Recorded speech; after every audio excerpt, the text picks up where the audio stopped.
Child artist గా, heroine గా దశాబ్దాలు ఏలిన అతిలోక సుందరి శ్రీదేవి ఇంగ్లీష్ తో గ్రాండ్ రీఎంట్రీ ఇచ్చింది. విడుదలైన దాదాపు అన్ని భాషల్లో ఇంగ్లీష్ హిట్ గా నిలిచి స్త్రీ ప్రధాన చిత్రాల్లో అతిపెద్ద సక్సెస్ఫుల్ సినిమాగా చరిత్ర సృష్టించింది. ఈ ఊపులోనే రాజమౌళి బాహుబలిలో శివగామి పాత్రకి శ్రీదేవిని సంప్రదించాడు. అయితే భారీ డిమాండ్లతో రాజమౌళికి, బాహుబలి నిర్మాతలకి దాదాపు చెమట్లు కక్కించింది. కుయ్యో మొర్రో అంటూ మళ్లీ మన రమ్యకృష్ణనే ఓకే చేశారు. తర్వాత శ్రీదేవి తమిళంలో పులి అనే సినిమా చేసింది. ఆ సినిమా బాక్స్ ఆఫీస్ వద్ద బోల్తా కొట్టడంతో కొంత గ్యాప్ తీసుకుంది.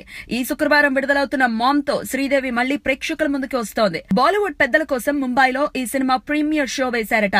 ప్రముఖ Bollywood review writer, trade analyst Taran Adarsh మాట్లాడుతూ మామ్ అద్భుతంగా ఉంది అని, కొత్త కథ, సరికొత్త కథనం, దర్శకుడి పనితీరు, శ్రీదేవి ఇతర నటీనటుల మైమరిపించే నటన, కంటతడి పెట్టించే భారమైన సన్నివేశాలు వెరిసి మామ్ తప్పకుండా చూడాల్సిన సినిమా అని కితాబిచ్చారు.